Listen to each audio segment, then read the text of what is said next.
آها رفتیم خواهیشی خندیدن دارید پس طاقت کنید ببینید و راحت کنید مردک جورش میگه که کلون ماه میگه رفتیم نه میریم واسه من نشون میدیم کی زورای دیگه فهمیدی میگه یک ساعت دوشی کجا میریم آخه شوای اولی میریم خونم زنو با میگه که آخه تو ای کجا اومدی با تیم بولی با کتی جورات اومدی سای تو ساعت دوش ای نمیشه خیلی حالا رفتیم کلون که زور که بعد نشون میدیم میگیرم دوش هم درم تختق میکنم میگه زنک میگه زنش آواز میگه ها چی میگی میگه کنی گاوزن جوری ماذا گاوزن کلون که میگه زور که کی زنش میگرده میگه زور ما یکون گپ داری و طرف جورش نگاه میکنه میگه نه پروستم تا پروشیزم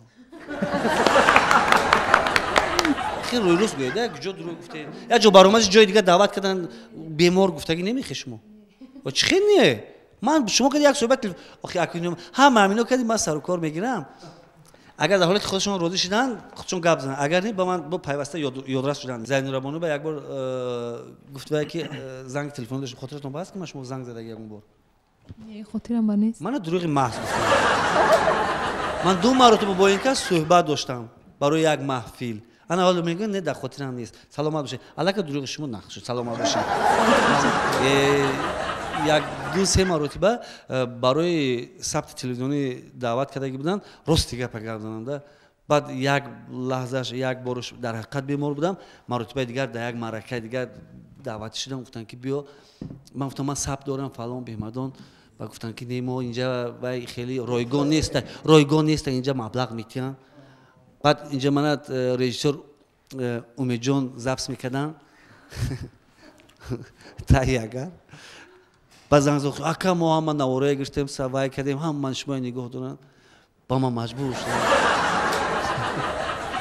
بجید باید در کار بودم چیز امید جون چه خیلی ناستینجی امید وقت مازه نیست هم خیلی پیاستم که امروز یوانی های ضبط کن امروز یوانی های ضبط کن بر روز دیگه با من خودم میبیام مایلا امید جون بزی مایلا خانه که پگرد دیر نکنه با امروز من مردم یوانی اما مایلا امید جون لباسای پیشدم معرکه و میرم معرکه بجایی که وقتش بسر شد 2 ساعت دیرتر سر شد در معرکه 2 ساعت دیر سر شد معرکه همین سر کنم نکنم که امید جان میدرود همراه بهادر غفورزاد او کسان بودید نقش باور کن همین خیلی دوستی رفیقم نزدیک ما هیچ نمونده هر جگه ای بیستری بیماری گرفته آوردن بعد چه چی خیلی نامش هم نمیدونم توی دارم معرکه دارم نمیدونم هیچ کی نمیدونم امید جان گپ بیسور نکنجوره پگم زبط من نمیکنیم من دیگه سوال نتونم خواهم من خودی بختیار فریب کردم در اینجا یک دیگر رو فریب کردم در یادت باشد شما کنسرت ها میگذارید در هر یعنی در تئاتر بله بعد زنگ زده بودید گفتید که روز شنبه بود چیزلاش بودم نیست و 14 چند بود بله گفتید که یک برنامه کنسرتی شما بود حتما اشتراک کنید من بسیار خسته کشیدم هر روز برآمد بسیار خسته شدم دیگر شما را گفتن نیم نتونستم گفتن که من توی دارم گفتی خوای صحبتش این طرف تره گفتم من 2 توی دارم من تا شما را فکر کردم تشکر من اگه بختیاری بود فریب دادگی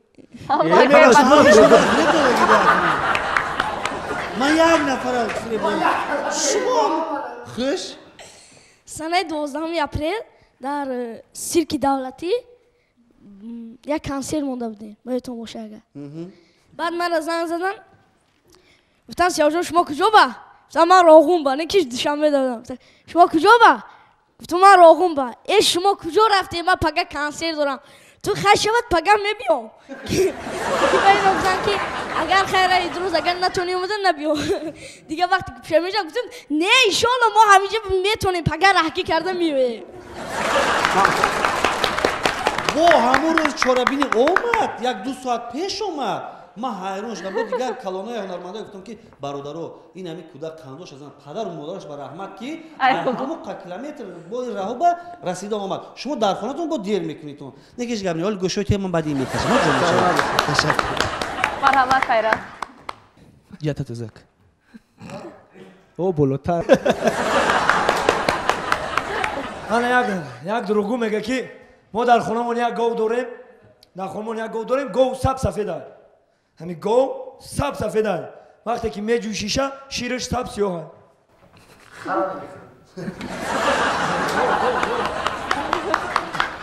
وقتی بارون میباره یک بچه میدوه توری موی قبیره در سرش میکشه گفته تر نشم. بعد میخواه که بفهمه که در بیرون بارون بحث کرده یا که نه یا انگوش چه تور میبره میگه اوه تخنیکه. ما از دایره برنامه‌های مؤلفی مؤسسه دولتی تلویزیون سفینه بیرون نمیرویم و ما در این یعنی نام اصلی برنامه ها رو به شما نمیگوییم و برخلاف نام های اصلی آنها نامگذاری میکنیم. باید شما زود آنها را یابید.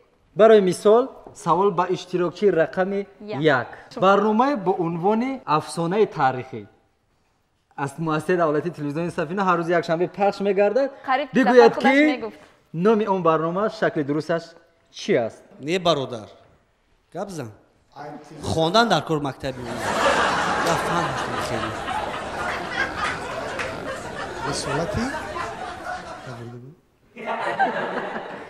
رسالت تاریخ در این شرط باید نفر شما را کمک نکند. اینجا هر کس باید از تن خود پاسخ گوید.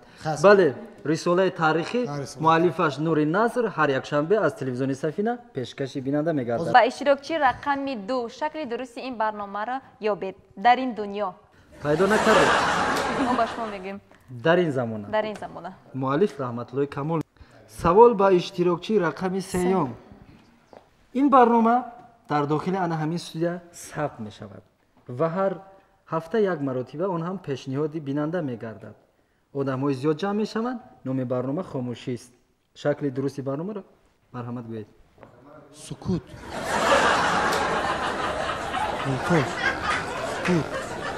خری گفت. اکوما با گازن کنی انتونیمی خاموشی چی است؟ صدا. اصلا این موضوع های جوانان است. دلیر میبرد مؤلفی برنامه. دلیر نام برنامه را گویید. نام برنامه انسا اخسا. نام مؤلف برنامه رو پیدا کردید. نام برنامه رو نه. معاشرت با جوانان برای جای بختیار کفکوبی. سوال نوبتی با شهرت سینکوف. برنامه‌ای که هر یک شنبه مهمانی کاشانه های شماست. به نمک. نام درستی این برنامه را گویید. شاید شما هم در این برنامه اشتراک کرده باشید. بله. لذت. بهترین. این برنامه هم در سفینه در داخل استودیو در نظر دارم ثبت می شود. تمام کمبودی های زندگی را از ساحه‌ها بررسی میکند و نام این برنامه شیشه خانه هست. بگوید شکل درستش کدام برنامه است؟ تالار آینه ها. بله. خب برنامه دیگر به حوصلگی. یعنی شکل درستی شما که پیدا نکرده به حوصلگی شکل درستی این برنامه ذوق است.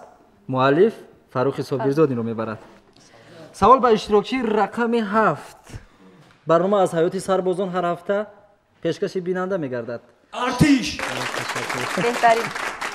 ما خودم 2 سال مؤلف و برندش گاوزن برادر. با فکرم انزورا اگر خطا نکنم انزورا بود. انزورا نظر زدن. خب سوال نوبتی با اشتراکچی اخیران. این برنامه روزانه در روز استراحتی پخش می شود. من و شما شکل درستش که در اون برنامه همه هنرمندان اشتراک میکنند. سرودهای آنها پخش میگردد. برنامه برای فراغت بیننده هاست. بله شاید سرود شما پخش باشد. برنامه شما درست. آفرین. تشکر. تو اونه که به دور نهایی برنامه میگذاریم یک سرود از رستم نور میشنویم.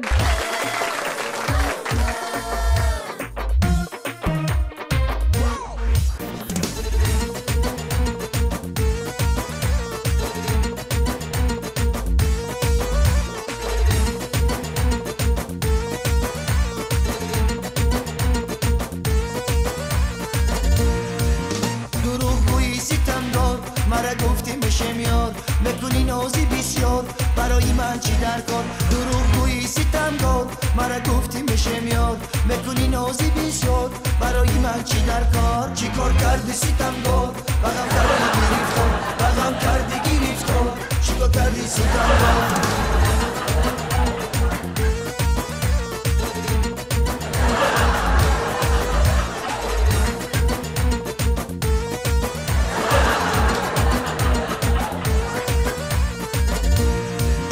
من از عاشقی بزارم کسی را دوست نمیدارم من از عاشقی بزارم کسی را دوست نمیدارم گلی نرگس نمیدانی با جان تو را خریدارم گلی نرگس نمیدانی با جان تو را خریدارم دروغ گویی ستمگار مرا گفتی میشه میاد میکنی نازی بسیار برای من چی در کار دروغ گویی ستمگار مرا گفتی میشه میاد میکنی نازی بسیار برای من چی در کار چی کار کردی ستمگار بغم کردی گرفتار بغم کردی گرفتار چی کار کردی ستمگار